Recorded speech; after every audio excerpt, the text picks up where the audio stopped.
There are certain actions that invalidate the prayer. So if you learn them and master them, you don't need to ask, Sheikh, I did this, I did that. Would that invalidate my prayer? If you master these, alhamdulillah. So what are the things that invalidate my prayer? Number one, to break my wudu. Because one of the conditions of salat is to be in the state of purity. So if a person urinates, defecates, passes wind, etc., invalidates his wudu, then his prayer is invalid. Imagine someone in prostration and he takes a nap, he sleeps, wakes up after 5-7 minutes and says, whoops, I took a nap. Yeah, your prayer is invalid, akhi, because you broke your wudu. Number two, to be in touch with an impurity, an impure substance. So if it comes in contact with a worshipper and he's aware of it, this invalidates his prayer unless he removes it. So for example, while praying, I remembered that I have an impurity on my headgear. So I immediately take it off and throw it away and continue to pray. Your prayer is valid. But if the impurity is in my underwear, I can't take those off while praying. So I have to break my prayer and remove it and purify myself and go and establish the prayer once again. Number three, to expose or to uncover the awrah deliberately. So a woman, while praying, takes off her scarf, fixes her hair, puts her scarf again, and continues to pray. No, you've exposed your awrah deliberately. Someone taking off his waist wrapper and his awrah is exposed deliberately, your prayer is invalid. Number four, to give your back to the qibla deliberately. And we spoke about movement and turning away from the qibla. This breaks your prayer. Number five, to speak deliberately. So while in prayer, someone says to you, where did you put my wallet? And you said, it's on the table there. And you continue to pray. This breaks your prayer because Allah Azza wa Jal ordered us in the Quran by saying, and stand before Allah devoutly obedient. And this ayah was revealed at a time when the companions used to communicate during prayer. So while in prayer, one would ask the one next to him, so what happened yesterday? So you're coming to lunch today? That was normal until this ayah was revealed. The companions say, so we were ordered to be silent and not to speak while in prayer. Number six, to laugh out loudly.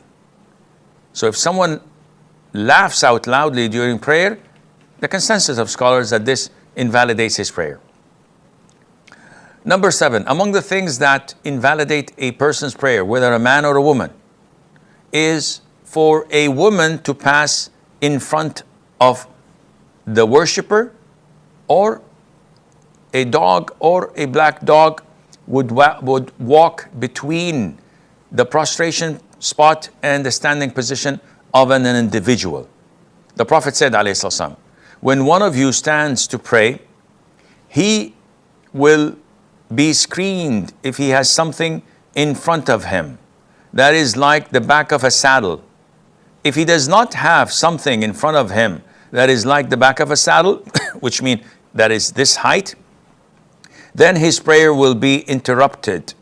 If a donkey, a woman, or a black dog passes in front of him. And this hadith was narrated by Imam Muslim. Now, I know that many people would say, whoa, you're resembling women to dogs and donkeys? I said, no, I'm not. This is the hadith of the Prophet ﷺ. And this is part of worshiping Allah without asking for justification or a legitimate reason. We comply without arguing. And this invalidates the prayer of a man praying or even a woman. So if a sister passes in front of her mom or her sister, between her prostration position and standing position, this invalidates her prayer. Number 8, to abandon one of the pillars, to omit an essential part or condition or obligatory part of the prayer deliberately without any excuse. And we spoke about this before when we talked about the pillars and the obligatory actions. Number 9, to eat or drink deliberately. Ibn al-Mundhir reported the consensus of scholars that whoever drinks or eats during his fard prayer deliberately and intentionally, that his prayer is invalid and he has to repeat that all over again. Number 10, deliberately adding a pillar or putting a pillar in the position of another pillar. So someone adding a 5th rak'ah in dhuhr deliberately, or prostrating before doing ruku' deliberately. This invalidates the prayer. Number 11, canceling the intention. And this has to have the firm intention to leave the prayer, not an intrusive thought that comes to your head while praying saying, oh, I think I'm going to leave prayer to do this and that. It's an intrusive thought. No, we're talking about a sincere, firm intention to leave the prayer and to break it. This invalidates the prayer. Now, when we talked about laughing, that breaks the prayer, laughing, as scholars divide it into categories or levels. Level 1 is just to smile. So someone is praying and then he does this.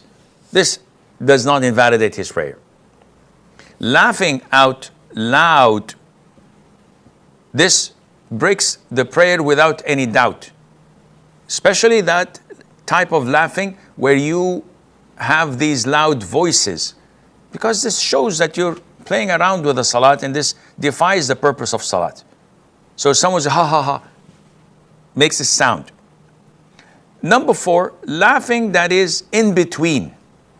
It's not audible and it's not smiling. The majority of scholars say that this invalidates the prayer if 1 or 2 letters have been uttered. So these type of sounds would invalidate your prayer. Even if you don't make a sound, if you start shaking your shoulders, this invalidates your prayer, and Allah Azza wa Jal knows best.